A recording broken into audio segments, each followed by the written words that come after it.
Well, good morning from Malibu, California, and the campus of Pepperdine's Graduate School of Public Policy. I'm Pete Peterson, the dean here of the Graduate School, and welcoming you all back to the next in our series of Live from Malibu April short courses. We began this series 2 weeks ago, and we'll be conducting them through next Friday.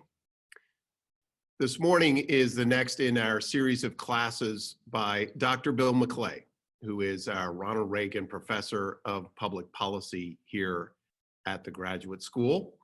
The title of the series is adapted from his recent and best-selling American history textbook called Land of Hope, An Invitation into the Great American Story. If this is your first time joining us, just some rules of the road here for these short courses. Each of these 3 classes, which we will be hosting throughout the morning here in California, will begin with about a 40 to 45-minute lecture from our professor, in this case, Dr. McClay, and then we'll be reserving the last 15 minutes for your questions and answers. Due to the number of participants that we have on the line, we found the easiest way to submit your questions is through the chat feature on this Zoom online platform.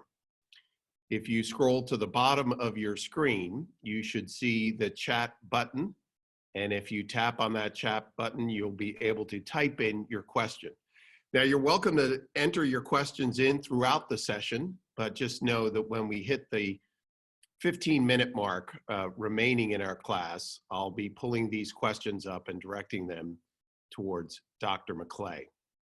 Once again, each of these sessions is being recorded, so all of our registrants, both those of you who are joining us live and those of you who were not able to join us live for this session, will be receiving a link to the recorded session within 24 hours, and you should feel free to distribute that. A little bit about this particular course with Dr. McClay. As I said, Dr. McClay is our Reagan Professor of Public Policy for this academic year. He is full-time the GT and Libby Blankenship Chair in the History of Liberty at the University of Oklahoma, where he's also the Director of the Center for the History of Liberty. His book, The Master List: Self and Society in Modern America, was awarded the Merle Curdy Award of the Organization of American Historians for the best book in American intellectual history.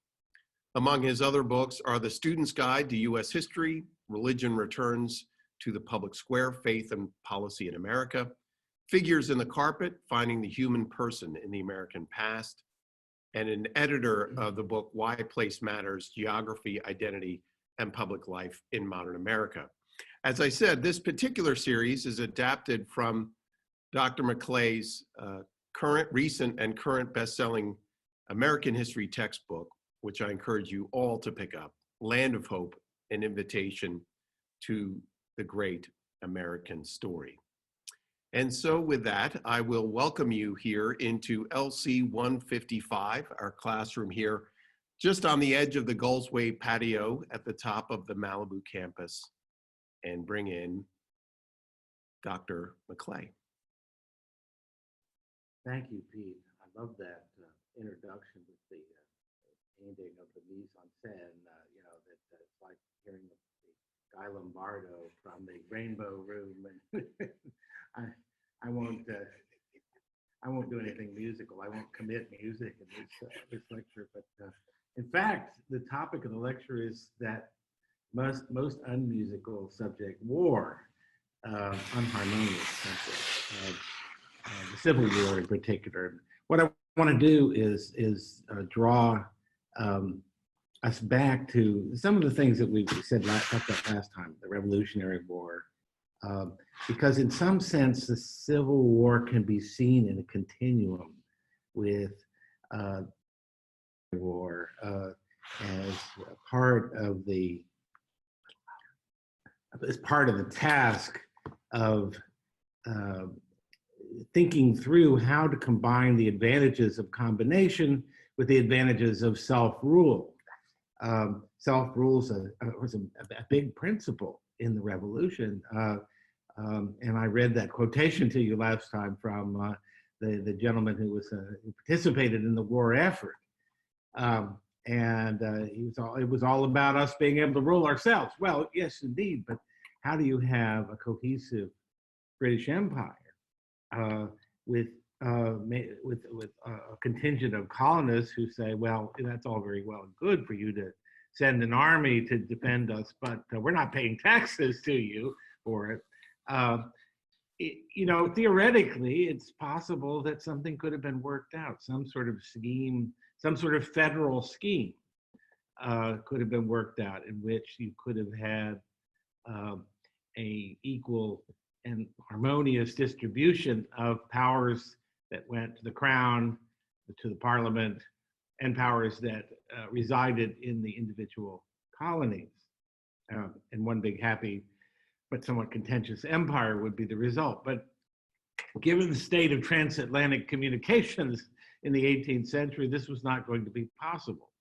So it's a funny, interesting thing to think about. What if the American Revolution occurred in the 20th or 21st century? Would the means of communication have been completely different? Anyway, the Civil War, in some ways, is a continuation of the working out of this, what I call the problem of federalism. How do you find a way of, and it's a sense of problem of subsidiarity too. That's a term other people like. In what way can you find a balance between the imperatives of self-rule and the imperatives of combination? So anyway, the Constitution didn't resolve these things. The Constitution didn't resolve the distribution of power in the federal system, and it didn't resolve the problem of slavery. That came up in the Q&A last time. The revolution didn't resolve, the Constitution didn't resolve it. The problem, it required the Civil War and the constitutional amendment to be resolved. So, excuse me. This California weather's getting to me. It's so foggy and dreary. Let's just go back for a second to the debate over the Constitution, because I didn't talk about that.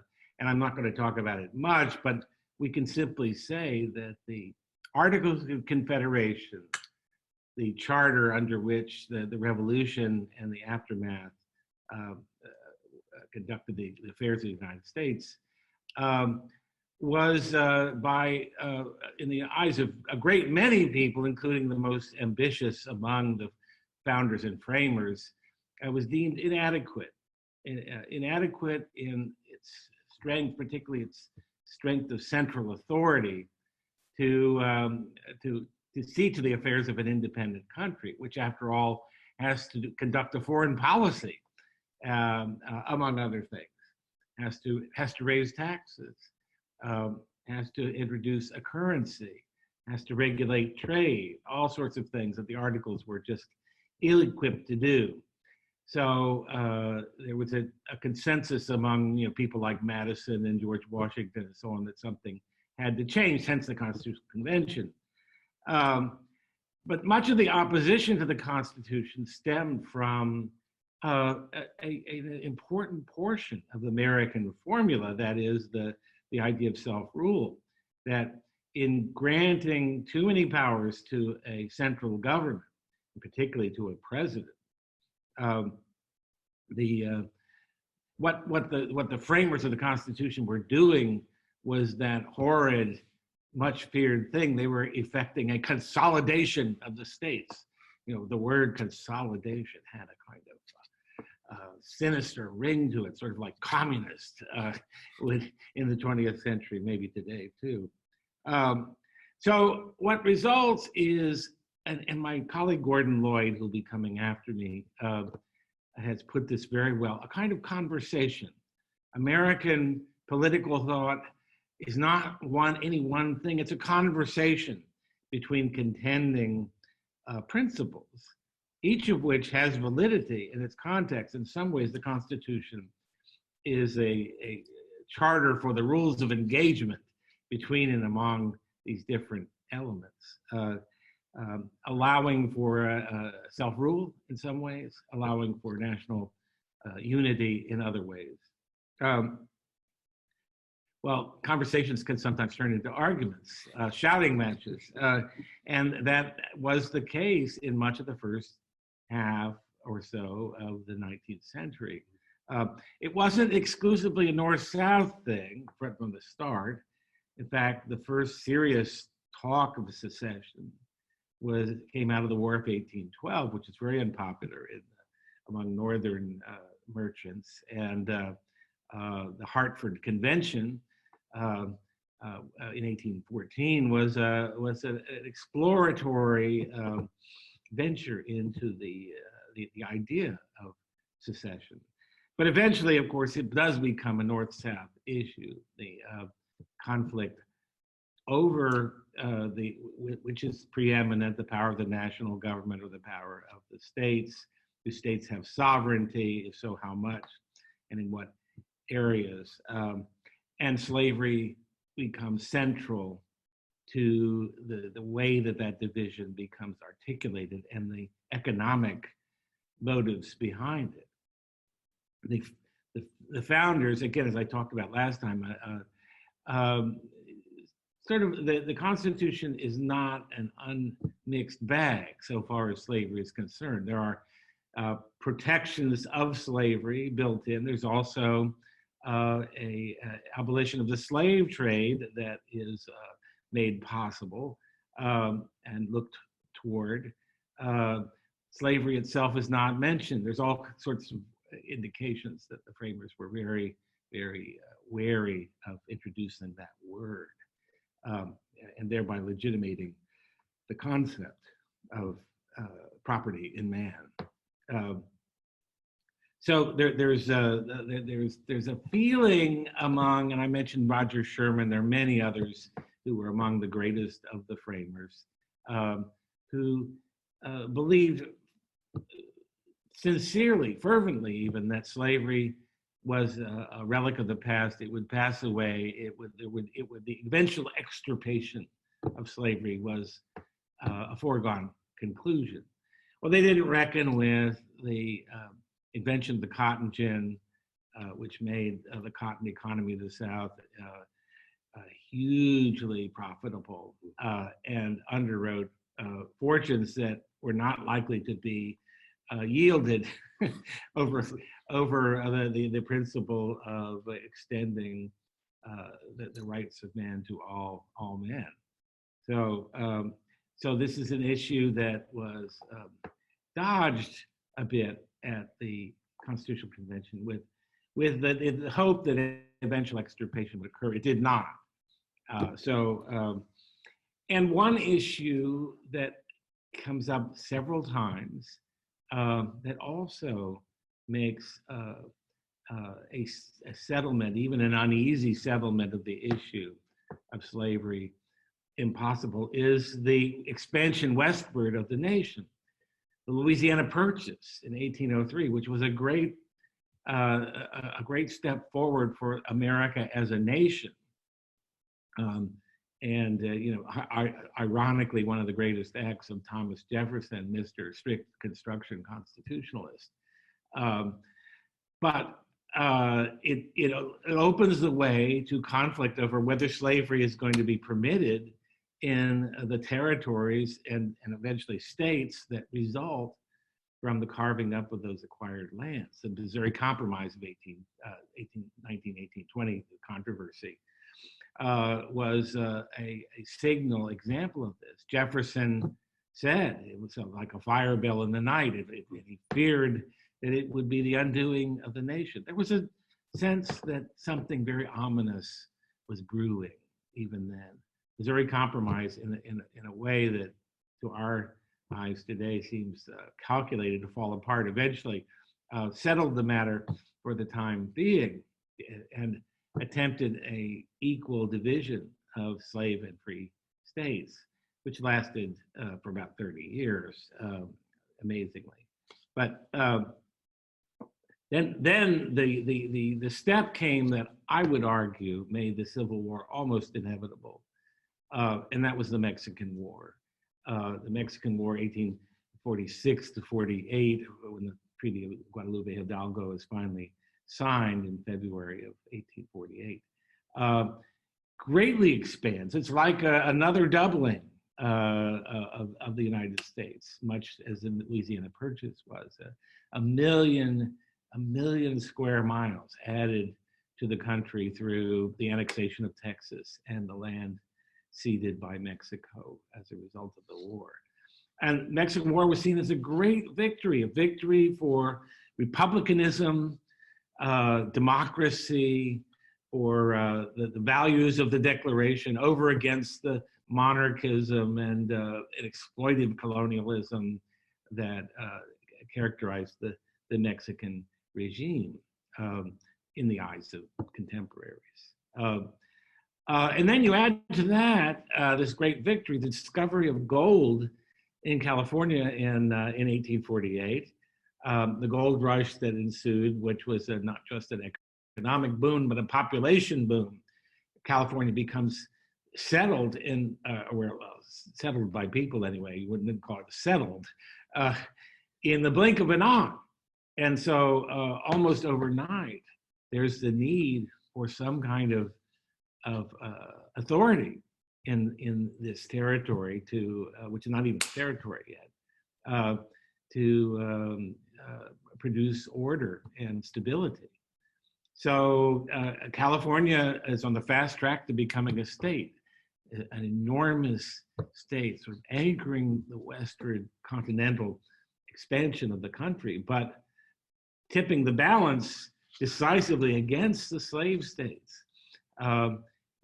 Slavery would be, if California were admitted to the Union, confined to the sort of southeast corner of the continent and would be a minority thing. And slaveholders and politicians in the slave states were afraid that this would mean eventually they'd be forced to abandon their peculiar institution, as they called it. So the Mexican War opened up this can of worms. How are the territories going to be, and not only California, there was a rather poor compromise in 1850 allowing California to come into the Union and upset the balance of slave and free states, but under certain conditions. Meantime, westward expansion is taking place into Kansas, Nebraska, and there's a struggle to arrive at some kind of principle for whether slavery would be permitted in the territories. The position of people like Abraham Lincoln, who was a strong constitutionalist, who was also strongly anti-slavery, was that there was no constitutional grounds to abolish slavery where it already existed, but the federal government certainly could prevent the expansion of slavery into the territories. So that becomes, for him, for the newly created Republican Party, which comes out of this conflict, among other things, and it succeeds the old disintegrating Whig Party. And slavery in the territories becomes a central issue. There's a lot going on in the politics of the 1850s. It can get kind of confusing, just like the run-up to the American Revolution. All those acts, Stamp Act, Sugar Act, Intolerable Acts. And just as I sort of skipped over the particulars of that last time, I'm going to skip over the particulars of the Kansas-Nebraska Act, the Dred Scott decision, and so on. But what I think you can say by way of summation is that the 1850s produced a situation in which Lincoln could say rightly that America threatened to become a house divided, or already was a house divided against itself, as the Bible says, cannot stand. Lincoln was increasingly of the opinion the nation would have to be all one way or all the other, that you couldn't have local option slavery as a principle in the United States of America, because the Constitution itself rested on the principles of the Declaration of Independence and on the all men are created equal portion of the preamble. So Lincoln, his rise as a politician is a great story. I mean, he is the quintessential uncommon common man of American history, the politician who had no pedigree, who was self-educated, but made a career for himself in the law. He's a very good lawyer, a corporate lawyer, did a lot of work for the railroads, and then as a politician, not actually all that successful at first. He served briefly in the House of Representatives.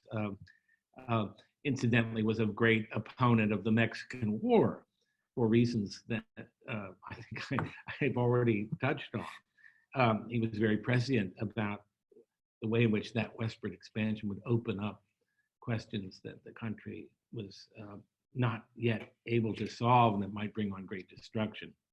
So Lincoln is elected in 1860, the first sectional candidate to win the presidency, and that is to say, he got not a single electoral vote from any southern states. He won strictly on the basis of the northern states, and for Southerners who had been in an increasingly ornery secessionist mood, particularly the state of South Carolina, which really led the way and pushed a lot of other states into a secession. Lincoln's election was an intolerable affront, that it was only going to be a matter of time before they would be facing abolition, either de jure or de facto. Lincoln went a long way to try to reassure the South on this count. You look at his speeches again and again, he's saying, I'm against slavery. I oppose it with every fiber of my being, but I also recognize that where it exists, it's legal, and I don't have the right just by fiat to eliminate it. So when the country goes to war over secession, and even that was not a foregone conclusion, that the war, an interesting game to play is to say, what if the South had just been allowed to go? What would have been the course of American history? Lincoln understood, and I think he was right in this, that if the American experiment was allowed to divide, it would not stop dividing. And some measure of national cohesion and even national greatness, national power, forcefulness was necessary to underwrite the many good things from a standpoint of human rights and human liberty that the Constitution established and ordained. So his first priority when he comes to office is preserving the Union. He gives a first inaugural address. Both of his inaugural addresses are terrific, just exemplary examples of English language oratory. Even Winston Churchill, who was no mean orator, said Lincoln, in effect said Lincoln was even better than I am. And for an immodest guy like Churchill, that's pretty good. And I would agree with that assessment, by the way. But so the first inaugural was a plea for unity. It's a beautiful speech, which actually is also very good. You could do worse if you don't know anything about the history of this, to read all of Lincoln's speech. He's a rather good historian of events. Anyway, it comes to the end of the speech, and he says, so, we should be friends. We shouldn't be enemies. And then he has this immortal line: the mystic chords of memory. I actually don't have the exact quote handy, but the mystic chords of memory, that is our what we've been through together as a nation. We had a revolution. We had a spirit of '76 of the patriots who made the United States into a nation in which the experiment of self-governed liberty, of ordered liberty, was shown to be possible. You could have a republic. You could have a cohesive society without a king. It could be done on a mass scale, on a continental scale. But now this memory of how far we've come together had to be appealed to. Well, it didn't work. It's a wonderful speech. Tells you something about the limitations of speeches to actually accomplish things. But the interesting thing is the speech does not talk about or even hint at the abolition of slavery. Lincoln even explored, this is actually not well known, and members of Congress, his allies, the possibility of passing a constitutional amendment that would explicitly protect slavery as a way of averting this cataclysm of national disunion. Thankfully, it would have been the 13th Amendment. Thankfully, it didn't get anywhere in the end. It sort of ran out of time. But that's how far Lincoln was willing to go in trying to ensure national unity. He was fervently anti-slavery from his youth. He had nothing good to say about it. But national unity came first. So this is something we see, especially in the early going of the war itself, that the initial strategy, the so-called Anaconda strategy, which was to blockade the South and basically sort of starve it into submission. It didn't work, partly because that kind of thing, as we know from sanctions and those kinds of expedients in our own times, are hard. It's hard to stop people from breaking through the boycotts and barriers. And what was really needed, this is one of the problems with governing in a democracy and conducting a war, is that people need to see results. They needed to see conspicuous victories in the field. They were not getting them. In fact, the Confederacy was doing extremely well in the early going. They had some of the best generals and best marksmen, and just militarily had certain advantages, although not an advantage of numbers. So the Anaconda strategy just didn't last, and a more aggressive strategy was needed. Lincoln went through a number of generals before he found in Ulysses S. Grant a general that was whose strategic thinking was consonant with what was necessary at that time. Because by the time that Grant became general-in-chief, it was clear that winning a conspicuous victory in the field was not going to be enough, that the South's will to resist had to be broken. And that required a level of mayhem and brutality that really makes the American Civil War, in some ways, the first modern total war, even before World War I.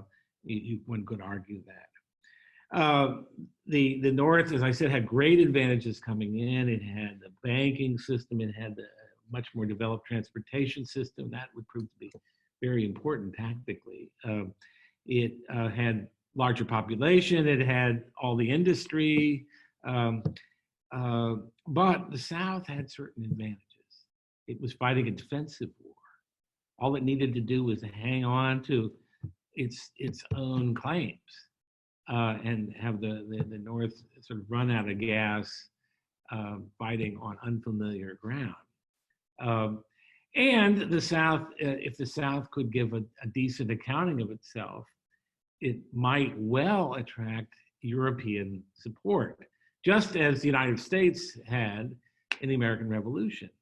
I don't think I really emphasized this enough last week, but the United States could not have won the Revolutionary War without the aid of the French. I think that's a simple fact.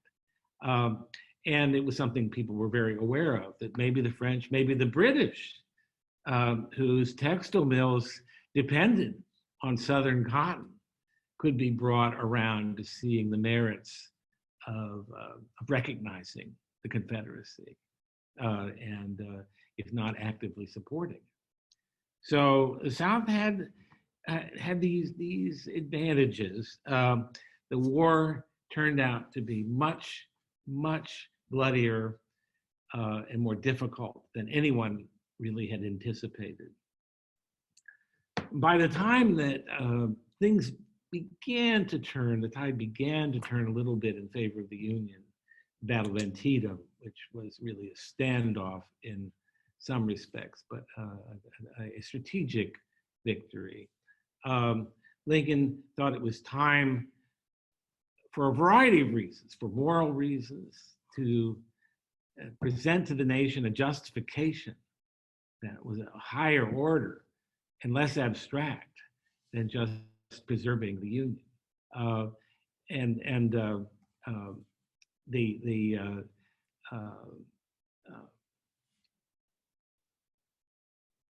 The need for additional troops and recognition of the legitimacy of the Union cause abroad led him to contemplate a phased abolition of slavery.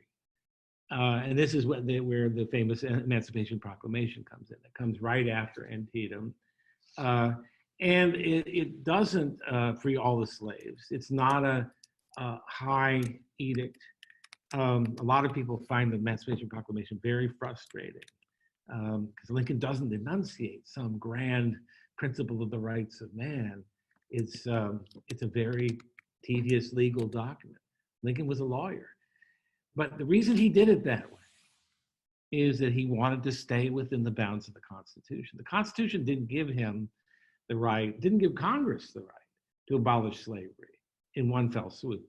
What it did give him was the right as commander-in-chief of the armed forces to undertake such measures as for martial purposes, for military purposes, he deemed appropriate. So he freed slaves in the areas that were in a state of rebellion, which meant that in places like Kentucky, which never joined the Confederacy, slaves were not freed by the Emancipation Proclamation. There's other reasons why people who wanted to see something more sweeping were disappointed in it. But it was a shrewd move and a constitutional move. Lincoln always took the view that a war fought against slavery that abolished the Constitution would be ruinous to the prospects of the nation surviving and thriving. So he gives a kind of apologia for his approach to things in a way in the Gettysburg Address, which we have a plate of the whole thing. It's a very short, wonderfully short speech. Would that such great short speeches were more the order of the day in our own time.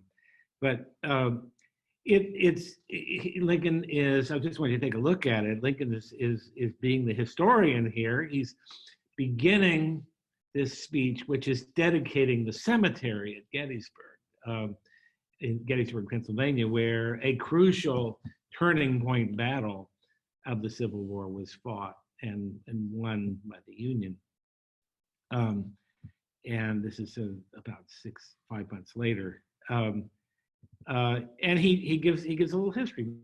We were founded 47 years ago, trying to sound very almost biblical there, I think, in his language.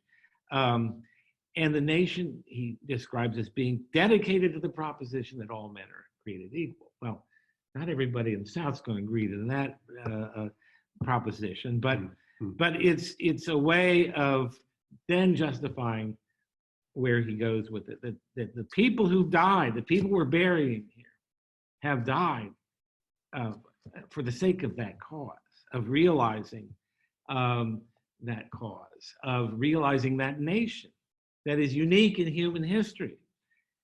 we're testing the second paragraph, whether that nation or any nation so conceived and dedicated can long endure. And then he goes on at the very end of the speech. Every word of this is worth attending to, but he says that we here highly resolve these dead shall not have died in vain, that this nation under God shall have a new birth of freedom, and that government of the people, by the people, for the people shall not perish from the earth. So he's putting a whole lot of weight on this, that we are stand-ins for the fate of humanity in some ways, that the outcome of this struggle will tell the tale about whether a certain kind of government of and by and for the people, his understanding of democracy, can survive, can thrive, can make it. And by the way, this goes back to, this is a strain in our political oratory that goes all the way back to the founding. The Federalist Papers that Hamilton, Madison, and Jay wrote, the very first paper by Hamilton says that in effect it seems to be our fate to decide whether this kind of government is possible. So this is a thing that comes up again and again and again in American history, that sense that we are not just a land of hope ourselves, but we are the hope of the world, or as Lincoln said, the last best hope of mankind. So he's attempting to give a kind of meaning to the war. Is that a 0 minutes? 10 minutes, okay. Pete is standing on the edges with his shepherd's crook, ready to deploy it against Never. me. If I run over the way I did last time. Okay, so the Gettysburg Address is a kind of justification. I call it an apologia for the war. Let me talk a little more about Lincoln, and then I will wrap up. But something interesting that's, again, often forgotten. It's a testament to Lincoln's statesmanship. The country didn't stop having elections just because it was having a civil war, which is kind of amazing to me. You do not see, I've talked to people who are more scholars of the period about this, and they tell me that, and they know the documents thoroughly, there's not a whole lot of discussion at all about the idea, maybe we should just forego having the election of 1864. No. Lincoln, from very early on in that year, becomes convinced that he's going to lose, because the country is getting sick of this. They're getting sick of this inconclusive war. They're getting appalled by the sacrifice of blood and treasure involved in prosecuting it. The high-minded language of the Gettysburg Address is partly designed to say, hey, people, this is really worth something. This is not, we're not just trying to kind of get back at the nasties from the South. We're trying to preserve the American experiment here, and it's on us to do it. So that elevation of the cause is a part of his strategy to be reelected.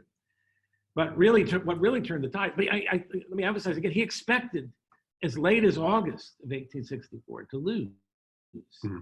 What really turned the tide for him was military victories, conspicuous victories in the field by Grant in Petersburg, Virginia, and then Sherman in Atlanta, as immortalized by the movie Gone with the Wind. These turned the tide.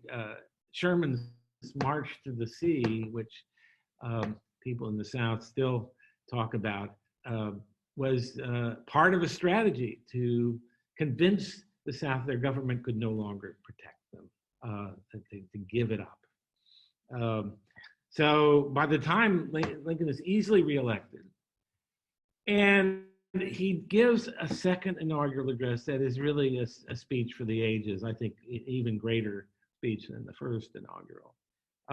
It's a relatively short speech, and it's a speech that is not an end zone dance, for a war that's just about to be concluded, in which, against all odds, he prevailed, held things together.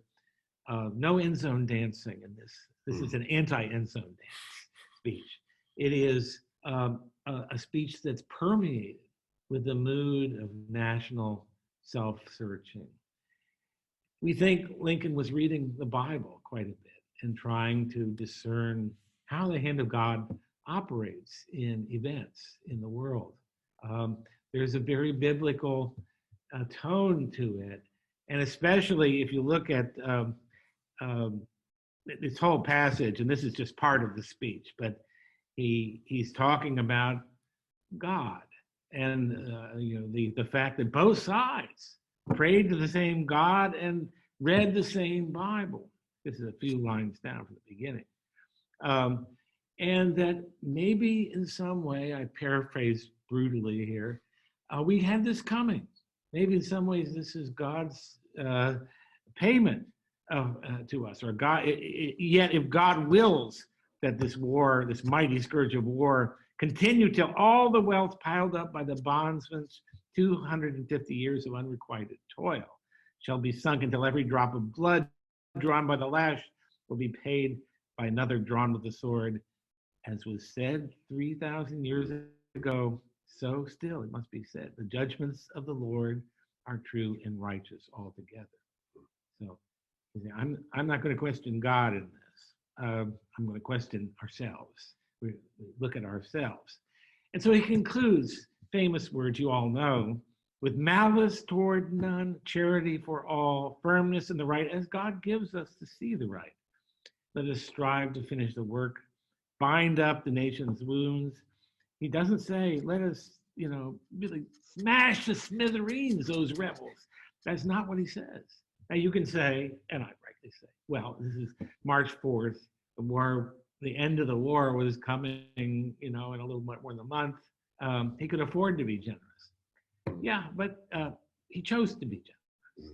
And he was always looking towards reunification of the nation, towards binding up the wounds, towards achieving that national unity, and doing so in a way that respected as much as possible the sacrifices on both sides. There's a couple more things I have. I think I have about 5 minutes, do I? Yeah, 5, 7 minutes. A couple more things I want to share with you in conclusion, that another indication of this mood of absence of vengeance, that for a very brief time, I wouldn't say it prevails, but it's evident on the Union side. This is a passage from General Joshua Chamberlain of Maine, who was a hero at Gettysburg and a Union hero. And it's at Appomattox Courthouse in Virginia, where Lee's surrender, General Robert E. Lee surrender to Grant effectively brings an end to the war. This is actually 4 days after Lee's surrender, but the Confederate troops formally surrendered to the Union troops led by Chamberlain. And here's what Chamberlain said in a memoir of that moment. Before us in proud humiliation stood the embodiment of manhood, men whom neither toils and sufferings, nor the fact of death, nor disaster, nor hopelessness could bend from their resolve. Standing before us now, thin, worn, and famished, but erect, and with eyes looking level into ours, waking memories that bound us together as no other bond, those mystic cords of memory. Was not such manhood to be welcomed back into a union so tested and assured? On our part, not a sound of trumpet more, nor roll of drum, not a cheer, not a word nor whisper of vain glorying, no end zone dancing, nor motion of man standing again at the order, but an awed stillness rather, and breath holding, as if it were the passing of the dead. The beautiful passage. And again, I think it tells you something about the spirit that prevailed at that moment, that Chamberlain and his troops, looking at the guys who were trying to kill them just a few days before, and thinking, it's time. These are worthy men. They should be part of this union that has now been so tested. And finally, a quote from Lincoln himself, from his last meeting with his cabinet on the very day that he would be assassinated by John Wilkes Booth, who has to be counted, if we had a rating system for the person who did the most damage to his own cause in history, he would be right up there as a Southern sympathizer by killing Lincoln, who was bent upon a conciliatory policy for bringing the South back into the Union. So Lincoln, this morning, April 14th, 1865, Lincoln says, "I hope there will be no persecution, no bloody work after the war is over. Enough lives have been sacrificed. We must extinguish our resentment if we expect harmony and union. There has been too much of a desire on the part of some of our very good friends, some of whom were sitting in that room, to be masters, to interfere with and dictate to those states, to treat the people not as fellow citizens. There's too little respect for their rights. I do not sympathize in these feelings." And Lincoln also, in one of his last speeches, said on the subject of should the South be treated as a conquered province, or how to actually to define the relationship of the South coming back into the Union, the Confederacy. He said, well, I don't want to get into, I'm summarizing here, but I don't want to get into all this sort of definitional stuff. It's enough to say the South got out of the proper relationship with the Union, and now we're going to bring it back into proper relationship. He was very good at that kind of creative obfuscation, which as every good politician is. And I mean that without any irony. An attempt to define the terms under which the South would come back was not going to be a productive thing in his view. What might have happened if Lincoln had lived, if John Wilkes Booth had just decided to chill out that night and stay home and brood about the tyrannical victory of the Union? We of course can never know, but it is very, very interesting to speculate. I'll stop there. Thank you so much, Bill. We have some questions coming in, and again, we welcome your questions for the next 12 to 15 minutes or so. And you can type those into the chat feature, and I will take the moderator's prerogative to ask the first question. Dr. This up well. That's right. That's right. Lest we forget. Yes. Dr. McClay, and this actually goes to one of the questions that was raised here from one of the students. It really is incredible magnanimity on Lincoln's part, as you point out, to seek this reunification. And as you say in quoting that passage from the cabinet meeting, there were a lot of people directly around Lincoln, not just people out in the fringes or in the media, so to speak, but there were advisors and people very close to Lincoln that really wanted a stronger hand dealt to the South following the Civil War. Talk a little bit about what Lincoln was speaking to, even internally, like how strong that tide was towards dealing with them as traitors. And that last passage, again, that you quoted there, about treating them as inferiors as opposed to welcoming them back in as states. Talk a little bit about how strong that tide was. Oh, well, it was, and it's very understandable. You know, there's a way in which the demands of justice would seem to, even without John Wilkes Booth, would seem to demand a much more punitive reckoning than what Lincoln had in mind, you know, he began thinking about reunification and how it was going to take place from the very beginning of the war. This is a guy who had a very long view. He also, as a good politician, he had to maneuver within the circumstances of the moment, which were changing constantly.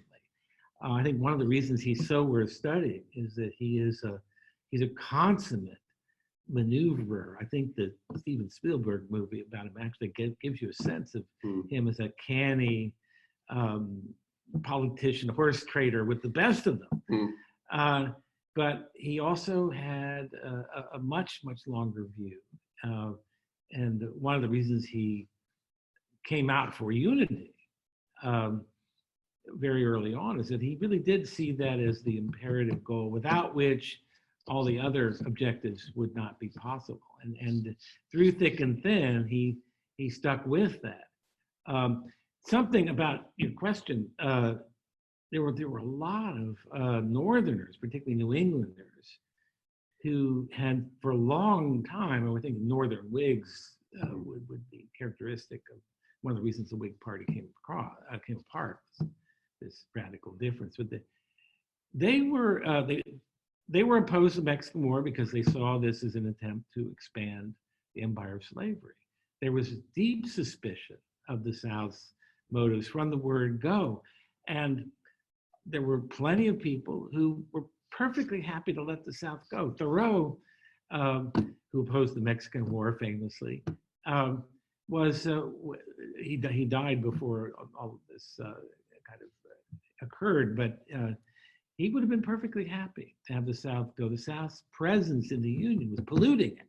You see a lot of this language, particularly from abolitionists in the North, the sort of the people who become drawn to the cause of abolition and who even supported, respectable people, supported lunatics like John Brown, homicidal lunatics like John Brown.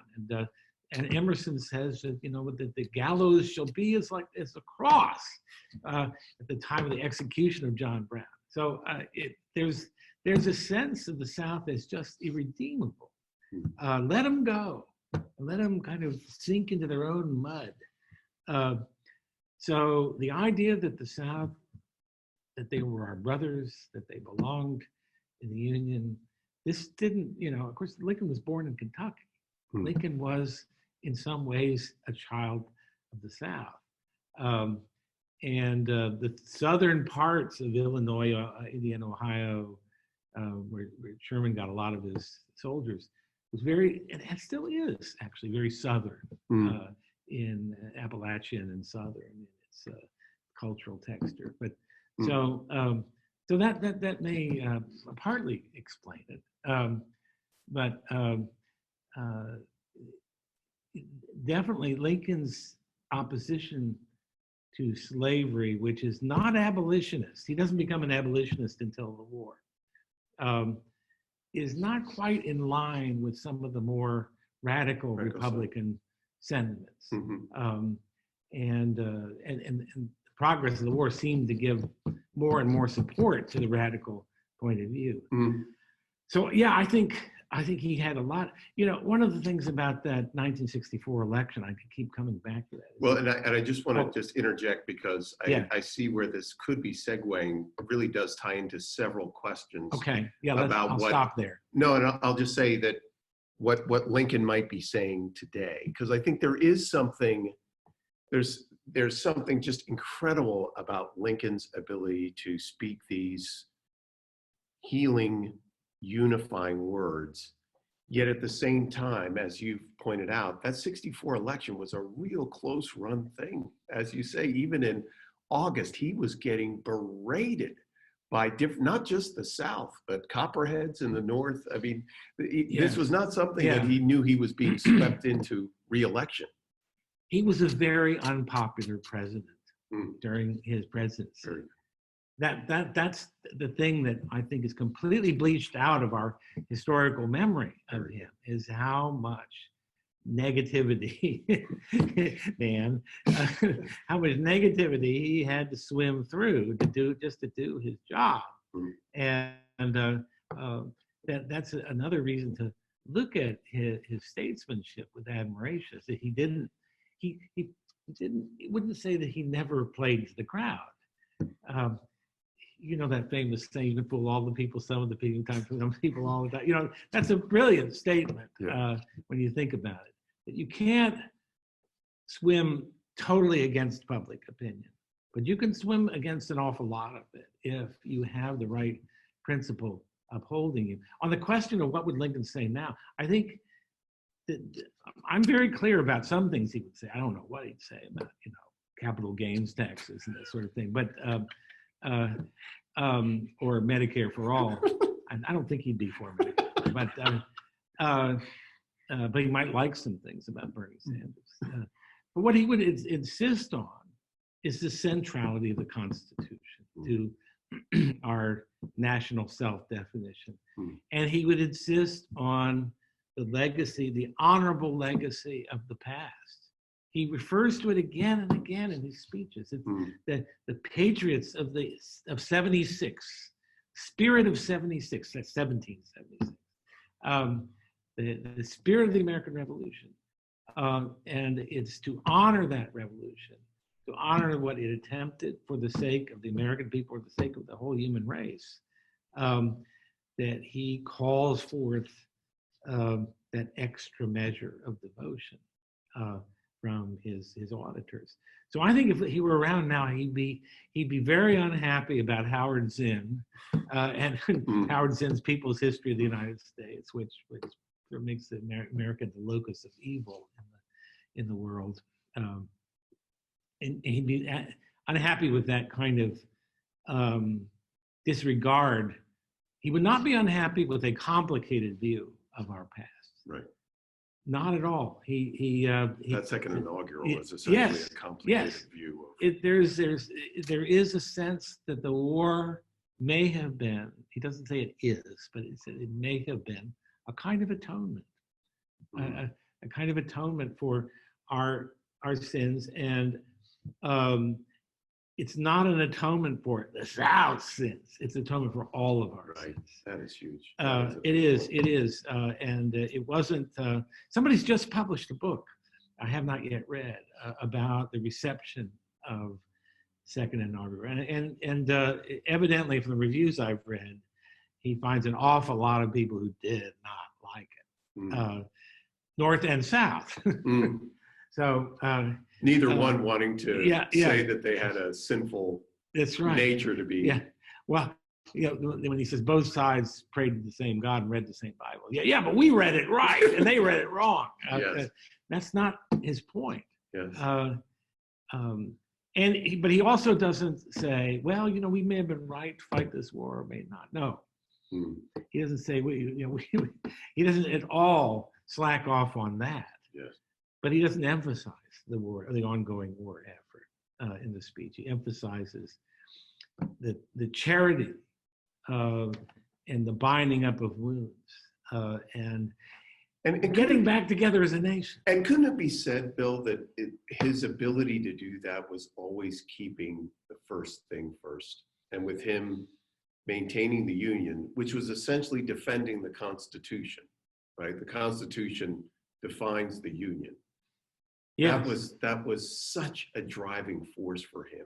Yeah. That even in saying things like that, those passages in the Second Inaugural, where you could really, if you were a Northern mother whose 3 sons had been killed in this war, you could say, there was one side that was wrong about this, but Lincoln has to take a different position.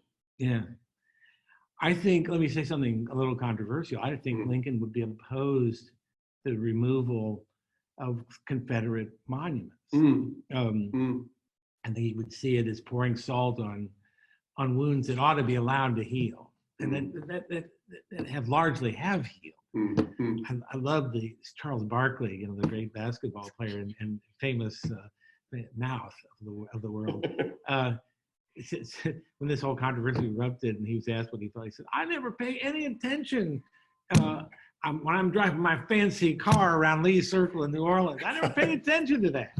And he really captured something true about the misallocation of emotion, I think, over these things. But yeah, I think Lincoln would strike a very different tone, and I'm not sure how successful he would be doing it now. But I think his rhetoric is a wonderful example of how to be conciliatory and to draw on the past in a constructive way. Well, and and we should end on this note. And Bill, if you'd hold up your book again, in so many ways, I think what you've done, and hold it up a little bit.